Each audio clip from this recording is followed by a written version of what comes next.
Okay dear students, अगर हम cardiac disorders की बात करें तो इसमें कंजेनिटल हार्ट डिसीजेस में हमने डिस्कस किया कि बहुत से टॉपिक ऐसे हैं जो हाइजीन है। तो सबसे पहले तो आपको पता होना चाहिए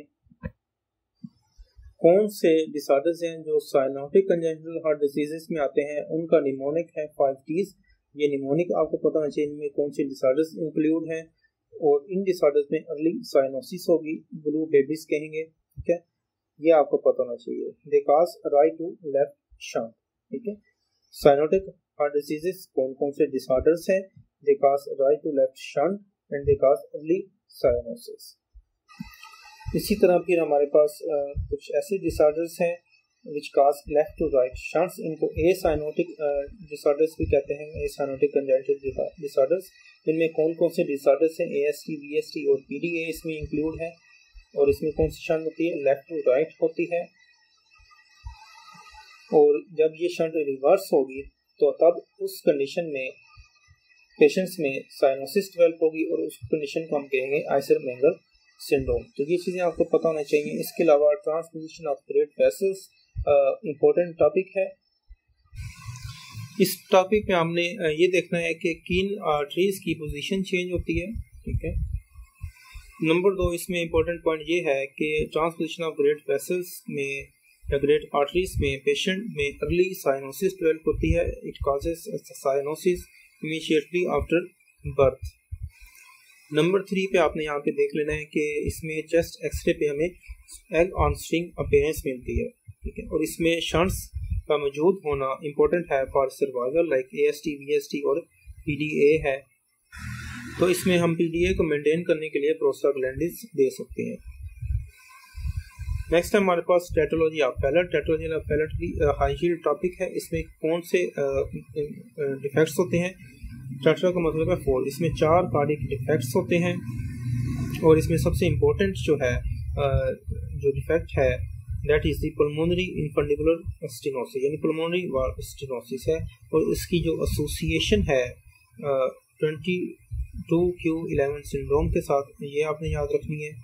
इसके अलावा इन पेशेंट्स में टेट स्पेल्स डेवलप हो जाती हैं और उसका इमीडिएट ट्रीटमेंट क्या है? नी टू चेस्ट पोजीशन है। ये चीज़ें आपने यहाँ पे याद रखनी है। And it is the most common cause of early childhood cyanosis. Cyanosis की वो कौन सी काज है जो इमीडिएट साइनोसिस काज करती है after birth? That is the transposition of great vessels. और कौन सा डिसऑर्डर है विच काज cyanosis few days or in early childhood? That is the pathology of Fallot. ये साइनोटिक डिसऑर्डर्स में वेंट्रिकुलर सेप्टल डिफेक्ट है, AST है, PDA है। ये इंपॉर्टेंट टॉपिक्स हैं, हाइजीन टॉपिक्स हैं। VST कैसे डेवलप होता है, और इसमें आपने ये भी देख लेना है कि कहाँ पे ऑक्सीजन सैचुरेशन जो है वो ज़्यादा होगी। AST में ऑक्सीजन सैचुरेशन किन एरियाज में ज़्यादा होगी। AST और VST के जो मर्मर्स हैं ये भी इंपॉर्टेंट है, उनके कैरेक्टरिस्टिक फीचर जो हैं वो भी इंपॉर्टेंट है। और AST की जो एसोसिएशन है विद डाउन सिंड्रोम, ये इंपॉर्टेंट पॉइंट है। इसमें AST की मोस्ट कॉमन टाइप कौन सी है, और AST को पेटेंट फोरामेन ओवेल से कैसे डिफरेंशिएट करेंगे, और इसकी पैराडॉक्सिकल एम्बोलिज्म की जो कॉम्प्लिकेशन है वो कैसे डेवलप होती है, इसको ऑलरेडी हमने डिस्कस कर लिया है। इसके अलावा पेटेंट डक्टस आर्टेरियोसिस है। पेटेंट डक्टस आर्टेरियोसिस नॉर्मली होती है, ठीक है, during fetal life. After birth ये कौन सी शंट कॉज करेगी? ठीक है, left to right shunt cause करेगी। इसमें मशीन लाइक मर्मर होगा और पेशेंट में साइनोसिस होगी इफ दिस कंडीशन और PDA रिमेन्स अनकरेक्टेड। इसके अलावा कोआक्टेशन ऑफ एओर्टा है, ये भी हाई यील्ड टॉपिक है। कोआक्टेशन ऑफ एओर्टा की 2 टाइप्स हैं, फीटल और अडल्ट टाइप है। इसकी जो एसोसिएशन है bicuspid aortic valve, other heart defects, Turner syndrome, ये भी इम्पोर्टेंट है। अडल्ट्स में क्या होगा? अडल्ट्स में हाइपरटेंशन होगी अपर लिम्स में, और लोअर लिम्स में हाइपोटेंशन होगी, वीक डिलेड पल्सेस होंगे, ठीक है, इनमें ब्रेकियोफेमोरल डिले होगा। इसके अलावा रिप नॉचिंग होगी। और कोआक्टेशन ऑफ एओर्टा की जो कॉम्प्लिकेशंस हैं ये इंपॉर्टेंट है। कंजेनिटल कार्डियक डिफेक्ट की जो एसोसिएशंस हैं, फॉर एग्जांपल डाउन सिंड्रोम जो है, किन कार्डियक डिफेक्ट्स के साथ एसोसिएशन हो सकती है, ये सारी चीज़ें यहाँ पे इम्पोर्टेंट है। इन पे आपने फोकस करना है। डियर स्टूडेंट्स, अगर हम इस्केमिक हार्ट डिजीज की बात करें तो इसमें एंजाइना और मायोकार्डियल इंफार्क्शन दोनों हाइजीन टॉपिक हैं। एंजाइना की जो टाइप्स हैं, स्टेबल, वेरोस्पास्टिक, अनस्टेबल एंजाइना, ये इंपॉर्टेंट है। इनके कौन से रिस्क फैक्टर्स हैं और इनका जो ट्रीटमेंट है और ईसीजी पे जो फाइंडिंग्स मिलती हैं वो इम्पोर्टेंट है। For example stable angina, unstable angina, और ये स्टेबल इम्पोर्टेंट है। कैसे इनको डिफरेंशिएट कर रहे हैं, पेन, ट्रोपोनिन लेवल और इंफेक्शन की बेस पे। ठीक है, एंजाइना में ट्रोपोनिन लेवल भी नेगेटिव होंगे और इंफेक्शन भी इसमें एब्सेंट होगा। तो एंजाइना में आपने 3 चीज़ें याद रखनी है। नंबर 1 के एंजाइना का स्टेबल, वेरोस्पास्टिक, अनस्टेबल, इन तीनों में अंडरलाइंग मैकेनिज्म कौन सा है। लाइक स्टेबल में एथेरोस्क्लेरोसिस है और फिर इसमें अनस्टेबल में एथेरोस्क्लेरोसिस है विद अनस्टेबल लेग्स, और वेरोस्पास्टिक जो है जिसको हम वेरिएंट या प्रिंस मेटल एंजाइना भी कहते हैं, इसका जो अंडरलाइंग मैकेनिज्म है that is the spasm of the coronary vessel.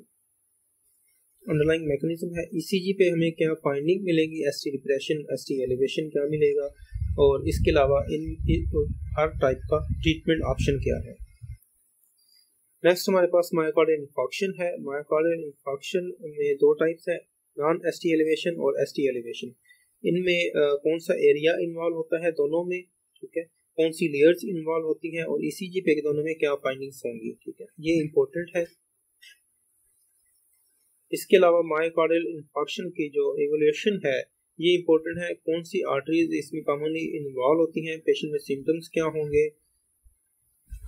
Basically यहाँ पे कॉम्प्लिकेशंस ज़्यादा इंपॉर्टेंट है। लाइक 0 to 24 आवर्स में क्या कॉम्प्लिकेशंस डेवलप होंगी, इसकी जो लाइट और ग्रॉस फाइंडिंग्स हैं ये इतनी इंपॉर्टेंट नहीं है। 1 to 3 डेज में क्या कॉम्प्लिकेशंस होंगी, 3 to 14 डेज में, ये सारी कॉम्प्लिकेशंस इंपॉर्टेंट हैं यहाँ पे।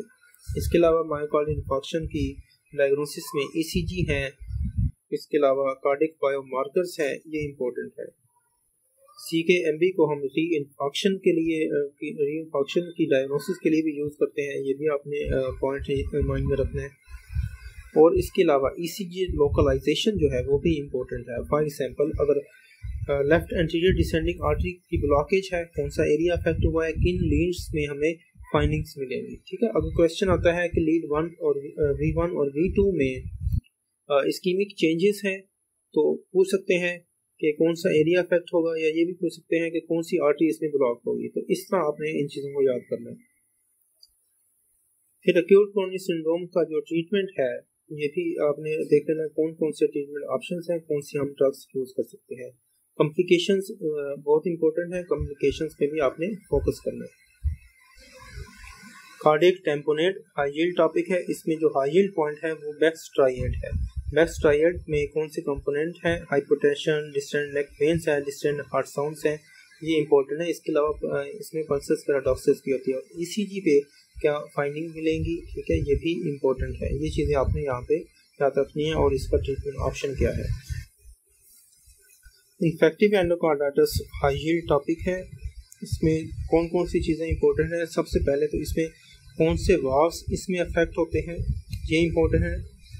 इसके अलावा जो ऑर्गेनिज्म इसमें इन्वॉल्व होते हैं वो इम्पोर्टेंट है, ठीक है। लाइक अगर प्रोस्टेटिक वाल्व्स हैं तो कौन से ऑर्गेनिज्म इसमें इन्वॉल्व होगा। इसी तरह क्लोन कैंसर है, HI और प्रोसीजर्स हैं, तो ये इसकी कासेस, वाल्व्स कौन से इसमें अफेक्ट होते हैं, और एक्यूट और सब एक्यूट इन्फेक्टिव एंडोकार्डाइटिस की कासेस और इनके फीचर्स क्या हैं, पेशेंट्स में क्लिनिकल फीचर्स क्या होंगे। इसके अलावा वास्कुलर फिनोमिनन के जो फीचर्स हैं ये भी, और इम्यूनोलॉजिकल फिनोमिनन के जो फीचर्स हैं ये सारे इंपॉर्टेंट हैं। ये वो फीचर्स होंगे जो क्लिनिकल केस में आपको बताए जाएंगे कि पेशेंट इन फीचर्स के साथ प्रेजेंट कर रहा है, ठीक है। उसमें एसोसिएशन आपको दी जाएगी, लाइक प्रोस्टेटिक वाल है तो कौन सा ऑर्गेनिज्म उसमें इन्वॉल्व होगा, ये सारी चीज़ें इंपॉर्टेंट हैं। रोमैटिक फीवर भी हाई यील्ड टॉपिक है। इसमें जो डायग्नोस्टिक क्राइटेरिया है, जोन्स क्राइटेरिया, ये इंपॉर्टेंट है। बेसिकली जो पेशेंट में क्लिनिकल फीचर्स डेवलप होते हैं they are the components of this Jones criteria. इसमें कौन सा ऑर्गेनिज्म इन्वॉल्व होता है, और ये कॉम्प्लिकेशन है फेरेंजियल इन्फेक्शन की, और इसमें वाल्व्स कौन से इन्वॉल्व होते हैं। अर्ली स्टेजेस में वाल्वुलर रिगर्जिटेशन होगी, लेटर स्टेजेस में स्टेनोसिस होगी। और हिस्टोलॉजिकल फीचर है एस्कोपार्डिस, और लैब्स में आपको कौन सी फाइंडिंग्स मिलेगी ये भी इम्पोर्टेंट है। And it is an example of type 2 hyper sensitivity reaction, और ये क्रॉस रिएक्टिविटी की वजह से ये कंडीशन डेवलप होती है। कौन सी प्रोटीन इन्वॉल्व होती है? एम प्रोटीन इन्वॉल्व होती है। और ट्रीटमेंट और प्रोफिलैक्सिस के लिए हम पेनिसिलिन यूज करते हैं। सिफिलिटिक हार्ट डिजीज कॉम्प्लिकेशन है टर्शियरी सिफिलिस की, और जो टर्शियरी सिफिलिस है it is caused by Trypanosoma